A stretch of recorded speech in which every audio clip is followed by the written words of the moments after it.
Assalamualaikum warahmatullahi wabarakatuh. Kembali lagi di channel Sukotireng.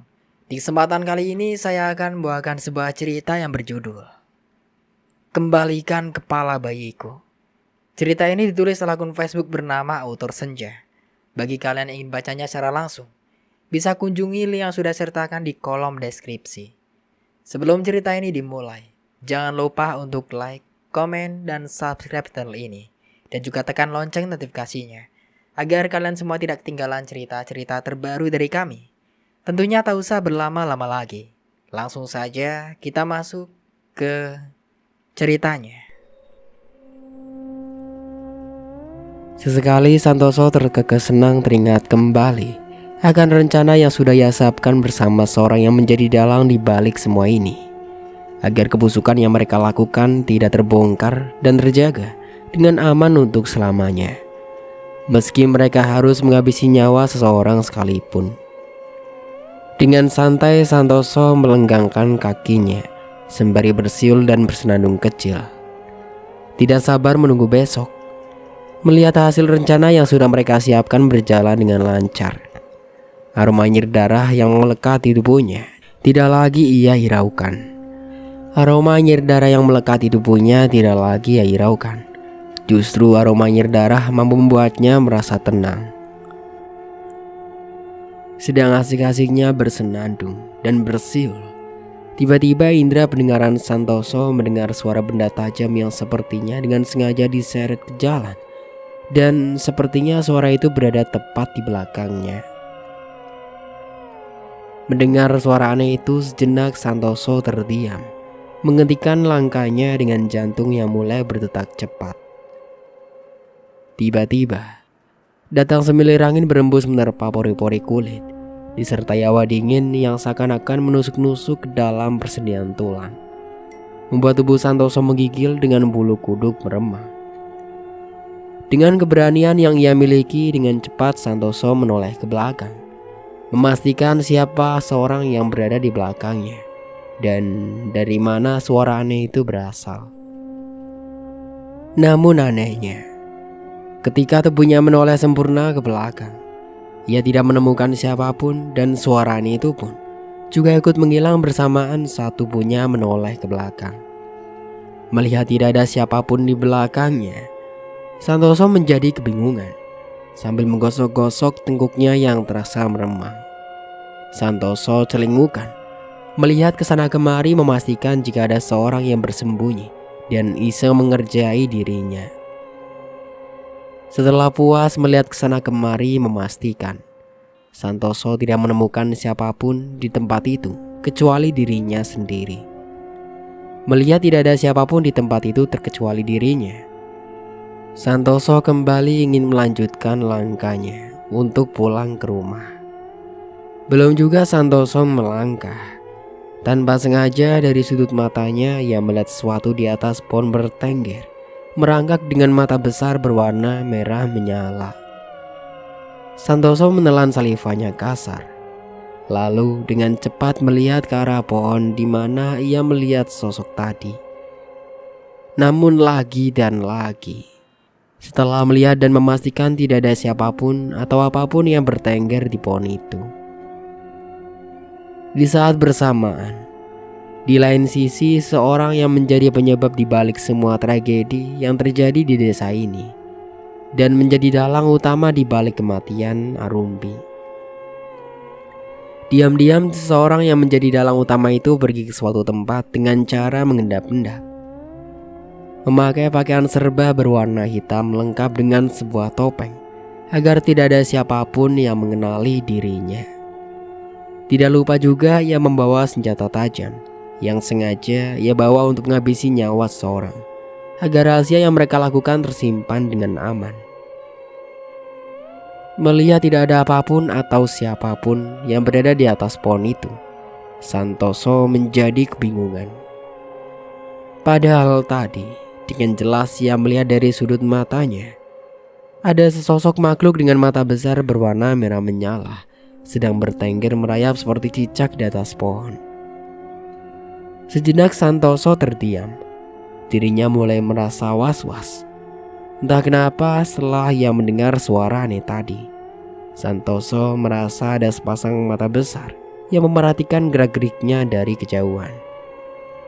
Tidak lama, datang lagi semilir angin berembus dengan aroma anyir darah yang begitu menyengat, bercampur bau busuk bangkai tercium di indera penciumannya. Mencium aroma yang tidak mengenakan itu, bulu kuduk Santoso semakin meremang. Pelan-pelan Santoso menggosok lengan tangannya. Dengan bulir-bulir keringat mulai membasahi keningnya. Hawa yang tadinya dingin kian berubah menjadi panas. Merasa jika ada sesuatu yang tidak beres dengan suara aneh tadi dan aroma yang tidak mengenakan di indera penciuman itu. Dengan tergesa-gesa Santoso kembali melangkahkan kakinya meninggalkan tempat itu. Belum jauh Santoso berjalan, tiba-tiba terdengar suara dentuman petir bergemuruh, menyambar-nyambar di atas langit malam disertai hujan deras dengan riuh angin kencang. Langit malam yang tadinya masih terlihat terang dengan cahaya rembulan dan gemerlapnya bintang, kini berubah menjadi gelap dengan suasana malam yang semakin mencengkamkan. Di bawah derasnya hujan serta riuh angin kencang, Santoso terus saja berjalan tergesa-gesa dengan langkah lebar. Sepanjang perjalanan tubuh Santoso menggigil akibat derasnya hujan, membuat seluruh tubuhnya basah kuyup. Terdengar dentuman kencang, suara petir menyambar sebuah pohon berukuran besar hingga membuat pohon itu tumbang. Pohon berukuran besar itu terjatuh tepat di depan Santoso dan nyaris mengenainya. Melihat hal itu, tubuh Santoso seketika membeku dengan jantung yang seakan terlepas dari tempatnya. Sejenak Santoso mematung dengan kedua mata melotot. Dirinya begitu terkejut dengan kejadian yang baru saja ia alami. Pikirannya mulai menerawang jauh. Bagaimana jadinya jika seandainya pohon itu tumbang tepat mengenai dirinya? Untungnya pohon berukuran besar itu tidak mengenai dirinya, membuat Santoso menarik nafas lega. Baru sebentar Santoso menarik nafas lega. Kini ia kembali dibuat senam jantung dengan kedua mata melebar sempurna. Melihat pemandangan yang ada di depan matanya, Santoso semakin dibuat terkejut. Bagaimana tidak? Dari balik rimbunan daun pohon yang sudah tumbang itu, Santoso melihat sesosok wanita cantik yang sangat ia kenal. Berkulit putih dengan rambut tergerai panjang dan memakai dress putih sedang berdiri menatapnya, sembari mengelus perut besarnya yang sedang hamil di usia kandungannya yang 9 bulan. Persis pada saat sebelum Santoso maupun anak buahnya menculik Karumbi dan membunuhnya di dalam hutan. Teringat jelas di ingatan Santoso bagaimana saat malam itu ia menyelinap masuk ke dalam rumah Rumbi dengan cara mengendap-endap, memakai pakaian serba berwarna hitam lengkap dengan topeng, agar tidak ada siapapun yang mengenali dirinya dan para anak buahnya, terutama Rumbi. Broto yang pada malam itu sedang duduk bersantai di depan teras rumahnya, sembari menyeruput secangkir kopi yang Rumbi buatkan untuknya. Tiba-tiba dikejutkan dengan kehadiran seorang yang membuat Broto dengan terpaksa harus meninggalkan Narumbi sendirian di rumah pada saat itu. Sebelum pergi meninggalkan Narumbi, Broto terlebih dahulu menemui menantu kesayangannya, berpesan agar Arumbi tidak lupa menutup dan mengunci semua jendela maupun pintu dengan rapat. Setelah kepergian Broto, Arumbi langsung menutup pintu rapat maupun jendela rumahnya yang ada dan tidak lupa menguncinya. Barulah setelah itu Arumbi masuk ke dalam kamarnya, membaringkan tubuhnya di atas tempat tidur, lalu tertidur pula sembari memeluk sebuah bingkai foto seorang laki-laki yang sangat ia cintai. Arumbi yang malam itu merasa begitu sangat merindukan Bagus. Sengaja memakai pakaian yang Bagus belikan sebagai hadiah karena telah mengandung buah hatinya, agar rasa rindu yang ia rasakan sedikit terobati. Setelah beberapa saat berbaring, sembari memeluk foto sang suami tercinta. Arumbi, wanita cantik yang dikenal sebagai kembang desa itu akhirnya tertidur pulas. Namun baru sebentar Arumbi terlelap, ia kembali terjaga. Indra pendengarannya mendengar derap langkah kaki beberapa orang yang kian mendekat. Mendengar suara itu, pelan-pelan Arumbi bangkit dari pembaringannya, mencoba mempertajam indera pendengarannya. Mengetahui jika derap langkah kaki yang sepertinya dihasilkan dari beberapa orang yang kian mendekat, kedua mata Arumbi membulat sempurna dengan dada bergemuruh. Rasa cemas dan khawatir kini bercampur menjadi satu. Arumbi hanya takut jika nanti orang-orang itu mempunyai niat jahat kepadanya. Terlebih lagi tidak ada siapapun di rumah ini selain dirinya. Broto saat ini sedang tidak ada di rumah, dan Bagus suaminya sedang pergi merantau mencari biaya untuk persalinan buah hati mereka. Kini derap langkah kaki itu semakin mendekat dan berhenti tepat di depan pintu rumahnya, membuat dada Arumbi semakin bergemuruh. Ditambah lagi beberapa orang itu mencoba masuk ke dalam dengan mencongkel paksa pintu rumahnya. Mendengar hal itu, Arumbi terisak dengan seluruh tubuh gemetar ketakutan. Terdengar suara pintu berhasil dicongkel paksa, disertai suara pintu terbuka. Dan kini, semua rombongan penjahat-penjahat itu sudah berhasil masuk ke dalam. Mendengar hal itu, Arumbi semakin risak lalu membekap mulutnya dengan kedua tangannya agar tidak mengeluarkan suara apapun. Untungnya sebelum beberapa orang itu berhasil masuk ke dalam rumahnya, dengan cepat Arumbi turun dari pembaringannya, mengunci pintu kamarnya dengan rapat, lalu menarik sebuah meja yang berukuran lumayan besar dengan susah payah karena kondisinya yang sedang hamil besar. Meja itu sengaja Arumbi gunakan sebagai penghalang agar penjahat-penjahat itu kesulitan untuk masuk ke dalam kamarnya.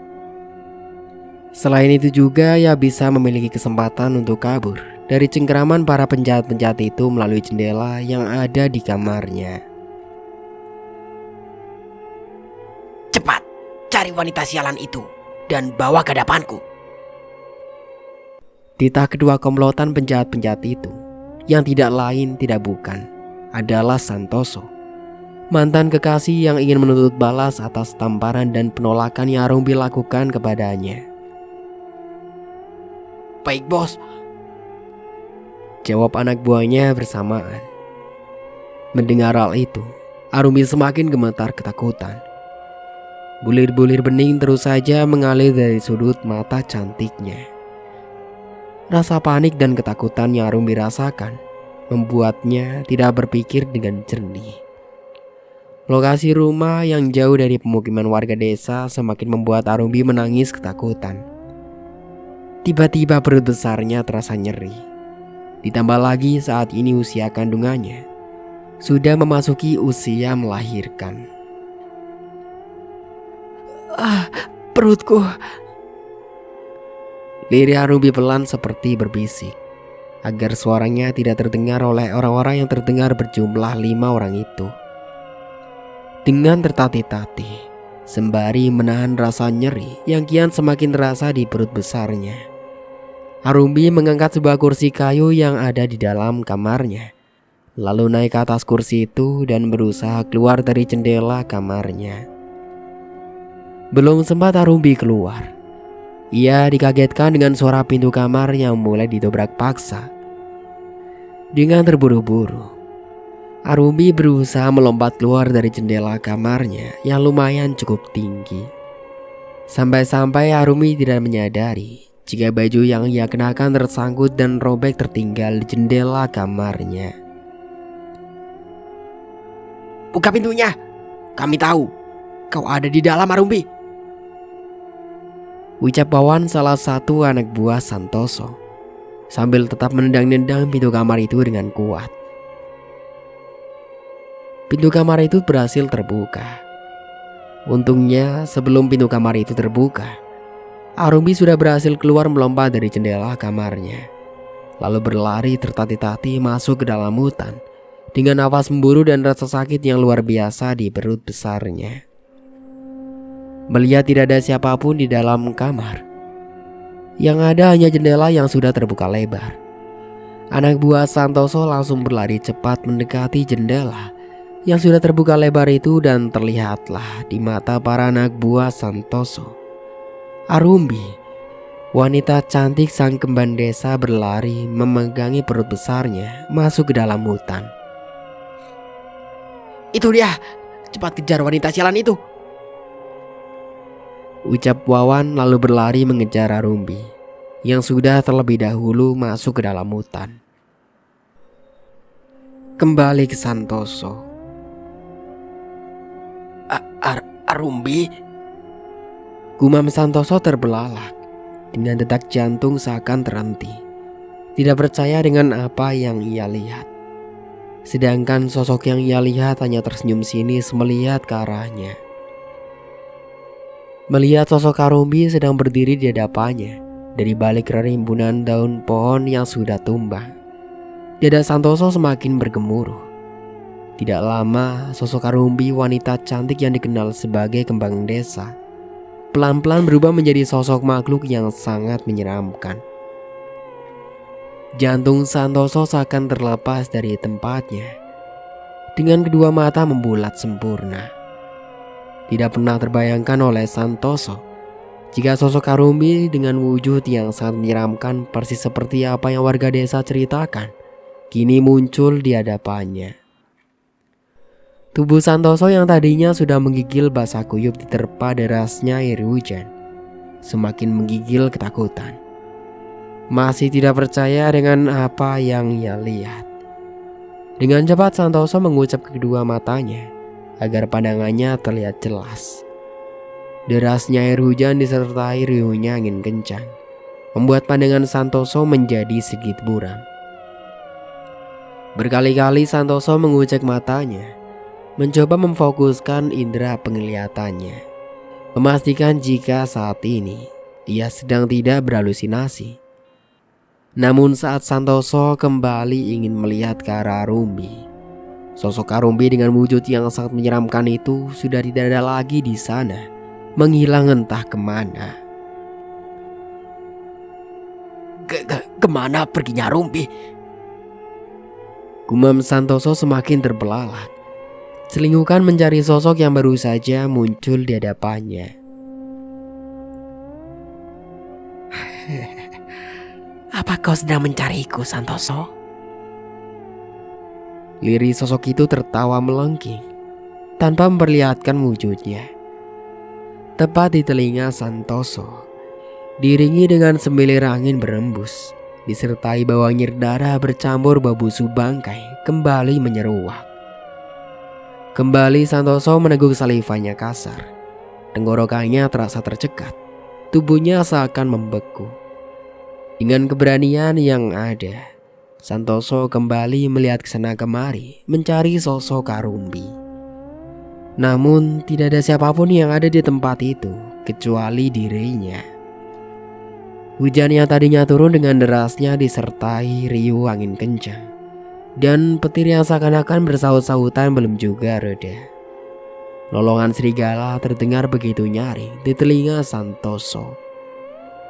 Mendengar hal itu, bulu kuduk Santoso semakin meremang ketakutan. Suasana malam yang tidak biasa dengan hawa yang tidak mengenakan membuat keberanian laki-laki dengan sifat temperamental itu sedikit menciut. Apa aku hanya berhalusinasi? Gumam Santoso kebingungan dengan tubuh bergetar. Kau sedang tidak berhalusinasi, Santoso. Kini aku sudah datang menuntut balas atas rasa sakit yang tidak akan keji yang sudah kau lakukan padaku. Bersiaplah, kini tibalah saatnya giliran untuk mati, menyusul para anak buah bajinganmu itu. Lirih sosok Arumbi dengan penuh penekanan di setiap kalimatnya. Mendengar suara itu seketika tubuh Santoso seakan kembali membeku dengan detak jantung tidak karuan. Bau anyir darah bercampur bau busuk bangkai terus saja menyeruak. Ditambah lagi suara itu terdengar begitu jelas, seolah-olah suara itu tepat berada di belakang Santoso.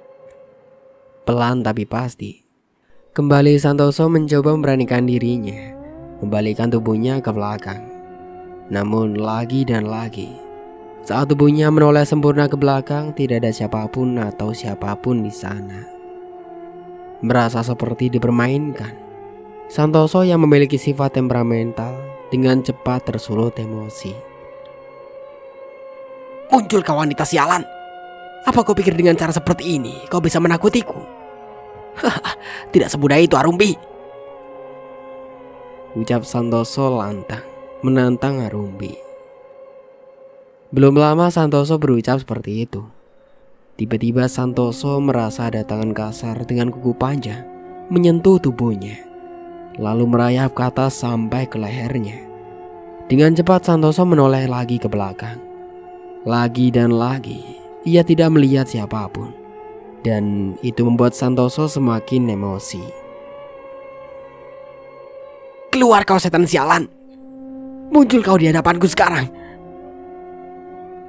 Kembali Santoso berteriak menantang. Sejenak suasana menjadi hening. Yang terdengar hanyalah tetesan suara hujan yang turun dengan derasnya. Merasa jika ia sudah berhasil membuat sosok Arumbi takut kepadanya, sampai tidak berani muncul lagi di hadapannya, Santoso tersenyum senang dengan penuh kemenangan. Kembali terdengar suara petir menyambar di langit malam. Bersamaan dengan suara petir itu, senyuman Santoso seketika sirna. Tepat saat tubuhnya kembali menoleh sempurna ke depan, sosok Arumbi dengan jarak yang begitu dekat kini berada tepat di hadapannya. Kilatan dari cahaya petir membuat sosok Arumbi dengan wujud yang sangat menyeramkan itu semakin terlihat jelas. Tersenyum menyeringai yang menunjukkan barisan giginya yang tajam, dengan cairan berlendir berwarna merah hitam-hitaman. Berbau anyir bercampur bau busuk mengalir keluar dari mulutnya. Melihat sosok Arumbi muncul di hadapannya, Santoso menjadi gelagapan. Wajahnya menjadi pucat pasi. Kini ketakutan mulai menjalari ke seluruh tubuhnya, menyelimuti dirinya dan menghilangkan semua keberanian yang ada di dalam dirinya. Arumbi, ucap Santoso gelagapan. Tenggorokannya terasa begitu tercekat. Dengan cepat Santoso berlari melarikan diri dari tempat itu, menjauhi dari sosok Arumbi. Sedangkan sosok Arumbi hanya tersenyum menyeringai, lalu bergerak cepat merangkak merayap mengejar Santoso, sampai laki-laki yang memiliki sifat temperamental itu berlari masuk ke dalam hutan dengan tubuh basah kuyup. Menggigil ketakutan persis seperti Arumbi pada malam itu yang berlari ketakutan, berusaha menyelamatkan nyawanya dan bayi yang ia kandung. Meski pada akhirnya Arumbi dan buah hati yang ia kandung harus tiada, dengan cara yang begitu mengenaskan di tangan para bajingan itu. Santoso terus saja berlari masuk ke dalam hutan, berusaha menyelamatkan diri dari cengkraman Arumbi.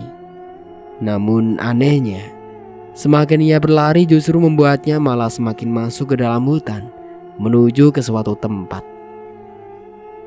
Tempat yang sangat Santoso kenal.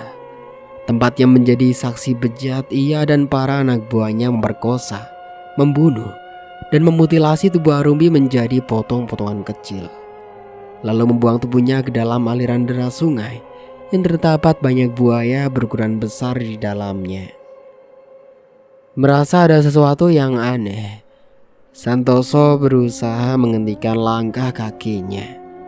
Namun anehnya ia tidak bisa. Tubuhnya tidak bisa ia kendalikan. Seolah-olah tubuhnya saat ini sedang berada di dalam kendali orang lain. Kini, tibalah Santoso di tempat yang menjadi saksi bisu kebejatan yang telah mereka lakukan pada malam itu.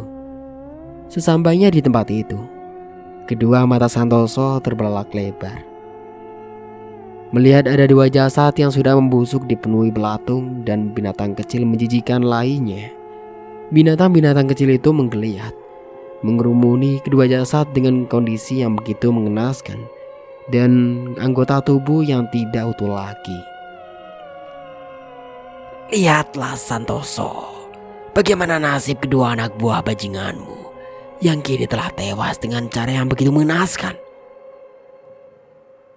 Tawa Arumbi melengking dengan tatapan tajam. Keparat kau Arumbi, Ucap Santoso murka, berusaha untuk menggerakkan tubuhnya, tapi sayangnya tidak bisa. Tubuhnya tetap saja membeku. Tidak bisa Santoso gerakan dan kendalikan sama sekali. lihatlah bagaimana kepala Wawan terpisah dari tempatnya. Seperti waktu yang memisahkan kepalaku dari tubuhku. Dan Joko, lihatlah kakinya terpisah dari tempatnya. Persis sama seperti waktu yang memotong kakiku sampai terputus. Doni, bukankah kau juga sempat melihat bagaimana baunya terkoyak sampai tangannya terputus terpisah dari tempatnya? Sama seperti waktu ia memisahkan tanganku dari tubuhku. Sedangkan Budi, meski bukan aku yang menghabisinya, tapi ia juga mati dengan cara yang begitu mengenaskan. Seperti saat ia mencincang tubuhku menjadi potong-potongan kecil, sampai organ dalamku terurai keluar. Ucap sosok Arumbi tersenyum menyeringai, sembari melihat ke arah kedua jasad dan mengingat beberapa orang yang sudah menghabisinya tewas dengan cara begitu mengenaskan. Mendengar apa yang Arumbi ucapkan, seketika Santoso dia membisu dengan tubuh semakin membeku. Santoso bergidik ngeri, menggigil ketakutan, membayangkan nasibnya sekarang. Kini giliranmu Santoso. Tawa Arumbi dengan suara penuh penekanan dan sorot mata tajam menatap ke arah Santoso. Terlihat jelas dari mata merahnya semakin menyala-nyala, menyeratkan amarah dan dendam bercampur menjadi satu. Setelah mengatakan hal itu, tiba-tiba tangan sebelah kiri Santoso bergerak sendiri, menarik sebuah golok dari sarungnya, yang baru saja ia asah dengan begitu tajam, yang sengaja ia bawa sendiri dari rumah untuk berjaga-jaga, dan ia simpan di samping pinggangnya. Melihat tangannya bergerak sendiri seperti dikendalikan, mata Santoso terbelalak lebar, seluruh tubuhnya menggigil ketakutan. Sekuat tenaga Santoso berusaha untuk menggerak-gerakan tubuhnya sendiri agar terlepas dari pengaruh Arumbi. Namun sungguh sayang, usahanya tidak membuahkan hasil. Tubuhnya tetap saja tidak bisa ia kendalikan. Hujan yang sejak tadi turun dengan derasnya, disertai riuh angin kencang dan gemuruh petir, belum juga usai. Dari kilatan cahaya petir itu, wajah sosok Arumbi dengan wujud yang sangat menyeramkan terlihat jelas tersenyum menyeringai melihat ke arah Santoso yang sudah pucat pasi ketakutan. Bukan hanya itu saja, dari kilatan cahaya petir itu juga membuat mata golok yang Santoso pegang dan baru saja ia asah semakin terlihat mengkilat tajam. Bersiaplah untuk menemui ajalmu Santoso. Tawa Arumbi melengking dengan sorot mata tajam. Tidak Arumbi, tolong maafkan aku. Ucap Santoso semakin gemetar ketakutan, dengan degup jantung tidak karuan, sambil menggeleng-gelengkan kepalanya agar Arumbi mau menghentikan perbuatannya. Melihat Santoso memohon kepadanya dengan tubuh gemetar ketakutan, bukannya membuat Arumbi menghentikan tindakannya. Justru sosok Arumbi hanya tersenyum sinis melihat ke arah Santoso dengan tatapan kebencian yang teramat dalam. Tidak Arumbi, tolong jangan. Ucap Santoso lagi memohon dengan rasa takut yang luar biasa. Sedangkan kedua matanya semakin melotot sempurna, panik, Melihat tangan sebelah kirinya yang sedang menggenggam sebuah golok semakin bergerak mendekat ke arahnya.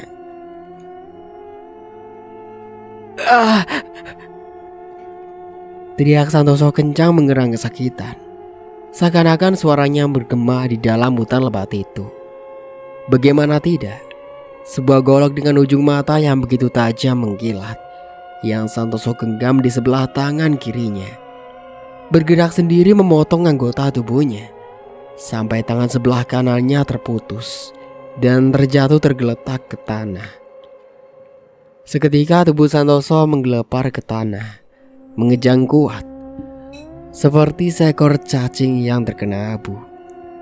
Merasakan rasa sakit yang amat luar biasa, dengan darah segar berwarna merah pekat mengucur deras dari bagian tubuh yang sudah terpotong itu. Tidak. Teriak Santoso lagi menggerang histeris sembari terisak. Derasnya air hujan yang turun dari langit menetes tepat mengenai lukanya yang menganga, membuat rasa sakit yang Santoso rasakan semakin terasa menyakitkan dan terasa perih. Apa itu terasa begitu sakit, Santoso? Tanya Rumbi tersenyum, menyeringai dengan mata melotot merah yang terlihat semakin menyala-nyala. Ampuni aku, Arumi. Tolong lepaskan aku. Ucap Santoso terisak kesakitan. Dengan bulir-bulir bening mengalir dari sudut matanya, bercampur menjadi satu dengan derasnya air hujan. Melepaskanmu? Tidak ingatkah kau pada malam itu? Bagaimana aku memohon dengan penuh linangan air mata, memohon agar kau mau lepaskanku. Tapi apa yang kau lakukan? Kau justru malah menghabisi nyawaku dan menebas kepala bayiku dengan cara begitu kejam, tanpa ada belas kasihan. Ucap Arumi murka dengan mata melotot, membuat bola matanya semakin membesar. Maafkan aku, Arumi. Aku menyesal.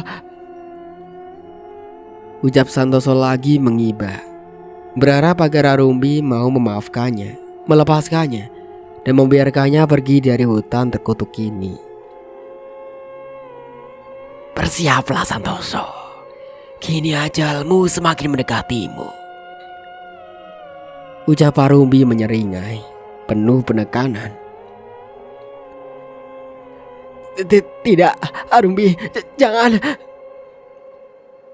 Ucap Santoso panik dengan nafas yang memburu. Melihat tangan sebelah kirinya yang masih memegang sebuah golok, dengan ujung matanya yang masih berlumuran darah segar. Golok itu kembali bergerak sendiri, menebas salah satu kaki sebelah kanannya hingga terputus, terpisah dari tempatnya, membuat tubuh Santoso kembali menggelepar seperti cacing tanah yang terkena abu. Kakiku! Teriak Santoso meraung, melihat kedua anggota tubuhnya terpisah dari tubuhnya. Darah segar kembali mengucur deras dari anggota tubuhnya yang sudah buntung itu. Kau harus mati, Santoso. Manusia kejam sepertimu tidak layak untuk hidup. Ucap Arumi dengan sorot mata tajam. Terlihat jelas dari tatapan matanya, ada amarah dan dendam yang terlihat semakin berapi-api. Jangan, Arumi, jangan. Ucap Santoso lagi mengiba. Dengan suara terbata-bata sambil menggeleng-gelengkan kepalanya, Santoso kembali panik. Melihat tangan kirinya yang masih menggenggam erat sebuah golok yang sudah berlumuran cairan berwarna merah, kembali bergerak, kembali menebas kaki sebelah kirinya sampai terputus.